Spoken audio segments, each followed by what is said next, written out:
যে গত বছর বাংলাদেশের শিক্ষার্থীরা যখন কোটা প্রথার বিরুদ্ধে তারা যখন আন্দোলনে নামলেন, ঠিক সেই সময়টাতেই প্রশ্ন ফাঁসের মতো একটা ঘটনাও সামনে চলে আসলো।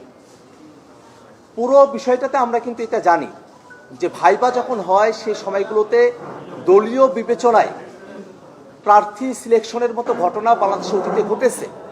সব সরকারের আমলেই এটা ঘটেছে।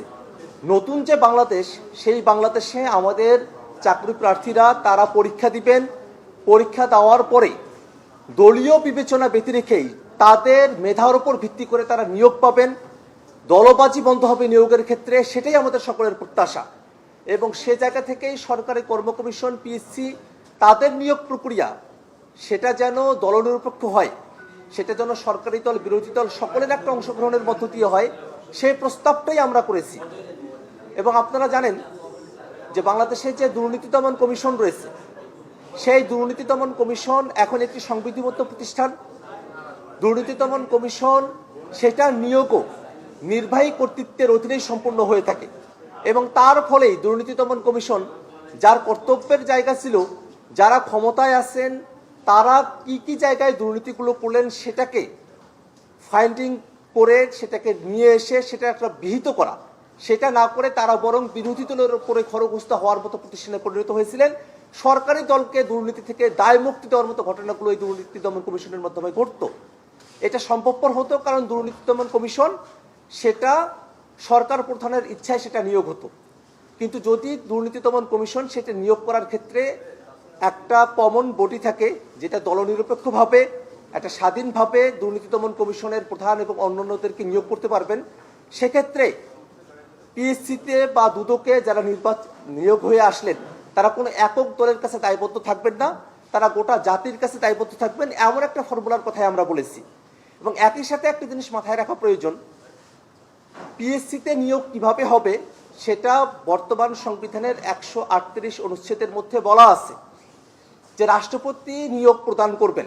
এবং আমরা সকলে এটা জানি যে রাষ্ট্রপতি আসলে প্রধানমন্ত্রীর পরামর্শক্রমেই নিয়োগগুলো দিয়ে থাকেন। এই কথাটা কিন্তু অলরেডি সংবিধানে বিবৃত আছে।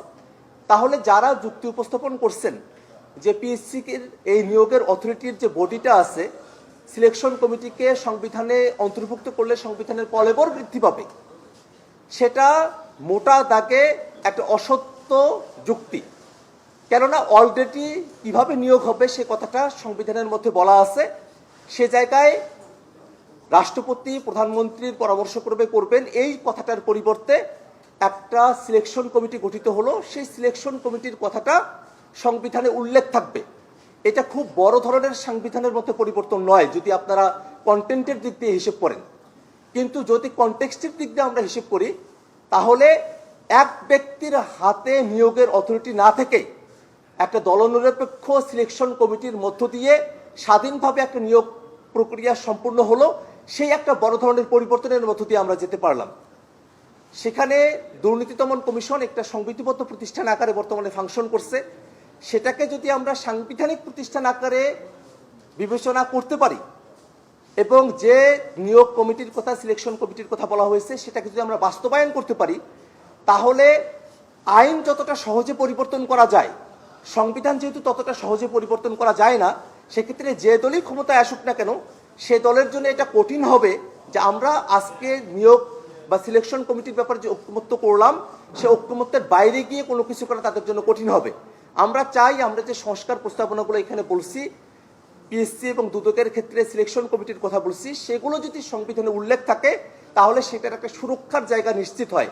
আমরা মোটা দাগে বাংলাদেশের সকল রাজনৈতিক দল এখানে আমরা মোটা দাগে ফেসিবাদ বিরোধী পক্ষগুলো উপস্থিত রয়েছি, ঐক্যমত্য কমিশনে প্রায় সকল রাজনৈতিক দলই আমরা একমত রয়েছি। বিএনপি পিএসসিতে এবং দুর্নীতি দমন কমিশন সেই নিয়োগ কমিটির ব্যাপারে, সিলেকশন কমিটির ব্যাপারে তার আপত্তি জানিয়েছেন, সংবিধানে অন্তর্ভুক্তির ব্যাপারে আপত্তি জানিয়েছেন। আমরা বিএনপির কাছে আহ্বান রাখব, নির্বাচন কমিশনের ব্যাপারে আপনারা যেভাবে দলীয় অবস্থান পরিবর্তন করে নির্বাচন কমিশন নিয়োগ করার ক্ষেত্রে একটা সিলেকশন কমিটির ব্যাপারে আপনারা সম্মত হয়েছেন এবং সেটাকে সংবিধানে অন্তর্ভুক্ত করার ব্যাপারে সম্মত হয়েছেন, ঠিক একইভাবে গুরুত্বপূর্ণ বাকি যে সংবিধিবদ্ধ এবং সাংবিধানিক প্রতিষ্ঠানগুলো আছে সেখানেও আপনারা আপনাদের দলীয় অবস্থান পুনর্বিবেচনা করবেন।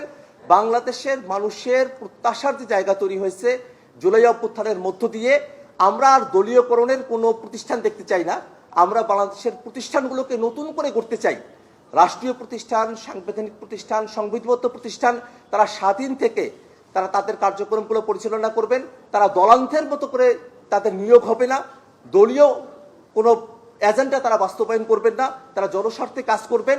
এই প্রস্তাবনাকে মাথায় রেখে বিএনপি যেন তাদের যে আজকের পজিশন, আজকের যে অবস্থান, সেখান থেকে সরে এসে জনগণের কথা ভেবে ঐক্যমত্য কমিশনের যে প্রস্তাব, সেই প্রস্তাবের সঙ্গে একমত হয় আমরা সে আহ্বান রাখি।